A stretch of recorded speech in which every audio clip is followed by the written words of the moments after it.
Tervetuloa Great Circle Path to Freedom -kanavalle.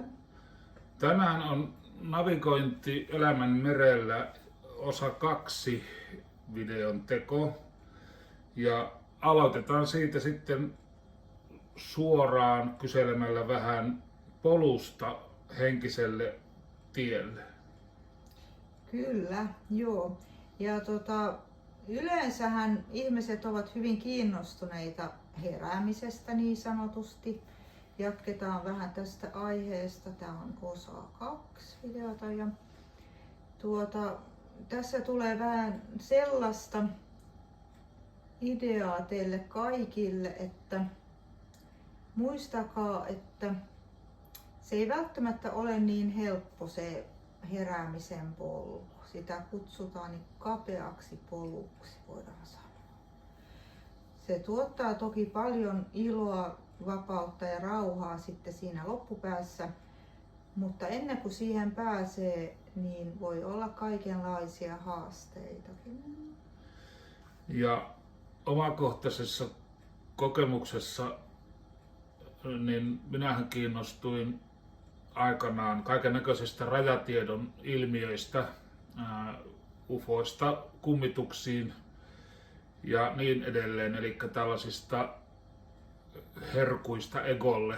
Se on niinku tämmönen egon karkkikauppa, kaikki nämä rajatiedon ilmiöt mutta sitä kun aikansa oli siinä tutkinut ja katsellut ja ihmetellyt, niin alkoikin näkemään näiden ilmiöiden läpi, jos niin voi sanoa, jolloin ne pikkuhiljaa menettivät kiinnostuksensa siinä määrin, kun se alussa oli ollut, ja tilalle astui sitten, jos näin voi sanoa, niin henkisyys. Joo, ja tähän tulee sellainen viesti tosiaan, että ei ole olemassa mitään vääriä valintoja henkisellä polulla tai muutenkaan. Että kaikki nämä ilmiöt ja rajatiedon asiat, ne niinku kuuluu asiaan, että se on hyvä, se on niinku tavallaan helpompaakin astua polulle sillä tavalla, että ensin niinku kiinnostuu jostakin asiasta. Että hyvähän se on, mutta sitten yleensä kun aikaa menee, niin siinä huomaa hyvin helposti, että niinku asiat syvenee, nousee alitajunnasta asioita, voi tulla jotain traumaattisiakin muistoja, niin kun nousee pintaa enemmän ja enemmän, kun meditoi, rentoutuu, tutkii näitä henkisiä asioita. Et siitä ei kannata pelästyä, että se kuuluu asiaan. Joo, nimenomaan rajatiedossa ole mitään sen kummemmin moitittavaa. Ne on niin kuin sanottu hyvin, hyvin mielenkiintoista ja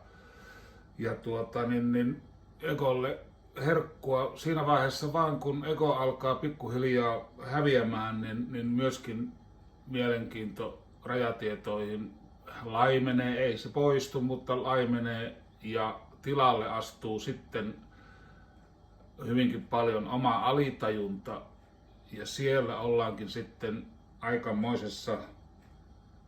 aikamoisessa viidakossa. Tulee esille tämä kärsimyskeho Eckhart Tollen sanoin.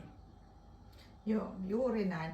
Et siihen kannattaa valmistautua, ja sitten tulee vielä sellaista vinkkiä, että ei kannata kärsiä liian paljon niin sanotusti, että jos tuntuu siltä, että ei pärjää, niin totta kai yhteislääkärin, että kun nämä ovat hyvin voimakkaita asioita. Ei tarvitse todellakaan suorittaa henkisellä polulla, että se tasapaino on hyvin tärkeä ja voi pitää taukoakin meditaatiosta ja näistä henkisistä piireistä, jos siltä tuntuu, että on liikaa. Ja että se on hyvin, hyvin tärkeä on ensinnäkin se erottelukyky ja myös se oma hyvinvointi aina ykkösenä, että se kannattaa muistaa. Ja alitajuisten traumojen esiintulo on ainoa keino käsitellä ne ja päästä niistä eroon pikkuhiljaa, joka on tietenkin valtava helpotus, mutta niin kuin tuossa todettu, niin se saattaa myöskin olla todella raskas tie, ja siihen ei kannata suin päin hyökätä, vaan pikkuhiljaa niin kuin itseltä hyvä tuntuu. Ja tämän prosessin aikana astuu myöskin esiin sitten aitous, eli se mitä oikeasti on ja mitä me oikeasti ollaan ja mitä ihmiset on. Eli sellainen läpinäkyvyys kautta spektrin. Toki se myöskin merkitsee sitä, että ystäväpiiri, tuttavapiiri tulee kyllä melko varmasti harvenemaan, jopa vaihtumaan. Joo, siihenkin tulee tällainen, että yksinäisyys on yksi tällainen asia, mitä moni kokee henkisellä polulla. Että sitäkään ei kannata pelästyä, että se tietyllä tavalla kuuluu asiaan, kun niinku edetään niin sanotusti, vaikka ei ole mitään suoritusta eikä kilpailua, koska siinä on tavallaan on tekemisessä sen oman korkeimman itsen sielun kanssa ja hyvin syvällisistä asioista, kun käännytään sisäänpäin, että se kuuluu asiaan.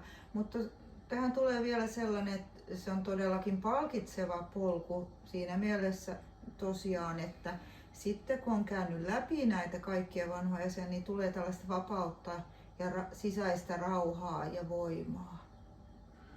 Kyllä, nimenomaan näin, että ei kannata pelätä eikä aristella. Hyvin luonnollinen polku, paljon luonnollisempi kuin se, mitä me yleensä pidämme ihmiselämässä luonnollisena ja tarpeellisena. Varovaisuutta, harkintaa, kaninkoloja on, mutta apuakin löytyy ja ei oikeastaan muuta tässä vaiheessa. Palataan tähän asiaan varmasti jatkossa. Tämä on niin valtavan laaja aihepiiri. Kiitos kun kuuntelit. Kaikkia hyvää.